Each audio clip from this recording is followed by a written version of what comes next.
Olivia Rodrigo just released her second studio album, Guts, and I think this is a big step up from her first studio album, Sour, and I just think this is a really, really solid album. Definitely can compete for some people's album of the years, and I think it definitely is an amazing album of the year. Definitely a really big move for a popular album this year. I think this probably is one of the best popular albums this year, with probably Travis Scott's Utopia and some of these other ones, because this is going to sell a ton of copies first week. I think probably over 400K if she really gets those like vinyl sales in and everything like that. But this is going to do extremely well commercially, and I think it's just a great album in general.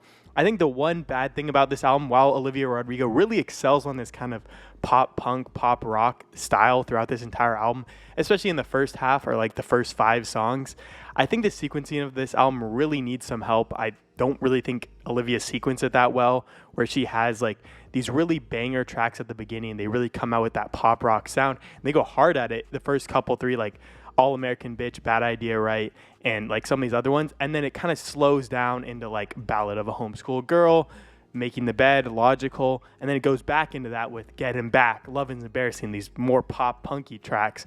And then it goes back into the slower stuff with Pretty Isn't Pretty and Teenage Dream. I think if she just moved these slower songs into the middle and put Get Him Back in these more like harder hitting tracks at the end, this album would flow a lot better. Instead, it's kind of this up and down race, up and down, up and down. And I feel like starting it at like a pop punky sound and ending it with a slower sound doesn't really work as well to me. And I think Teenage Dream really shouldn't have been the last song. It should have been the song getting back into that pop punk sound before ending off the album. But I still think this album has amazing songs, and I think it really just shows how good of a songwriter and like the producers she works with are, because it really seems like she knows what kind of sound she wants. She wants this like slow sound building into these like harder hitting pop punky tracks, pop rock songs. I think that really works for Olivia. Like, I really think she kills it on basically every single one of these tracks. Of course, the 2 singles, Bad Idea, Right, and Vampire, are both really good. But Lacey, I feel like, is a really, I guess not underrated track, but I think it's a really solid track on here. Get Him Back is pretty interesting. And I feel like a lot of these songs are like really, really good for Olivia Rodrigo, and especially for songs that are just going to be super popular like this on the super big stage. So I don't know. Love this album. I think it's really good. Again, I think the sequencing isn't great, and I'm really looking forward to what Olivia Rodrigo puts out next. I think all these songs are, really good, and I think she really just puts in a really good effort on this entire album. I think, everything she's doing recently has been working well in her favor. I think it has been a little while since Sour came out. I think it was May 21st, 2021. So it's been a little over 2 years. And I think this is just the perfect time to kind of catch that same storm again. Of course, Vampire has done really well on stuff like TikTok. Bad Idea, Right, has also done well, but clearly not as well as Vampire did. Vampire's really pulling that original Driver's License kind of vibes, where like it's this slow song that kind of builds up, and it's doing amazing numbers. And while Driver's License, of course, still is one of her biggest songs, Good For You eventually passed that up. And I don't think Bad Idea, Right's going to pass Vampire up, but I still think these songs are going to do insanely well commercially.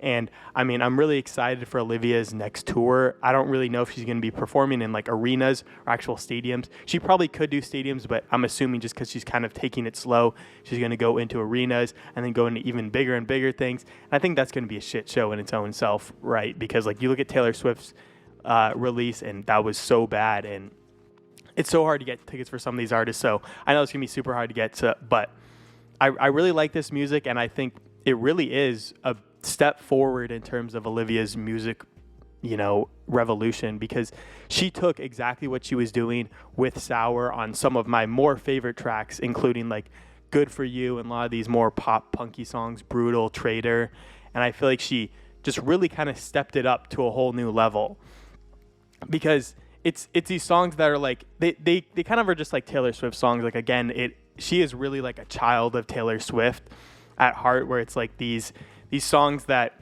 kind of are singer-songwriter based like Taylor Swift, but then they have a few like F-bombs thrown in to show she's kind of like an edgy teenager.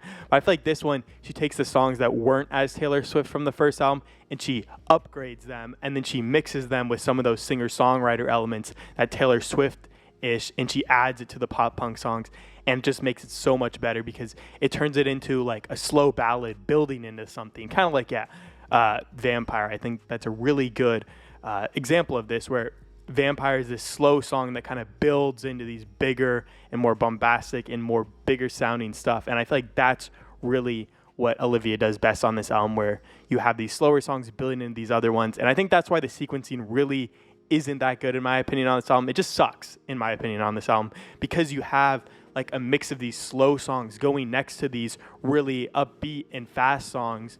And since they're right next to each other, one is like a fast song, it's like hitting, and then the end of the track, it goes into Vampire, where Vampire starts off really slow, but then it hits those same highs instead of going the other way around, where you start with the slow songs and then you build into that high, and then you go into another high after that.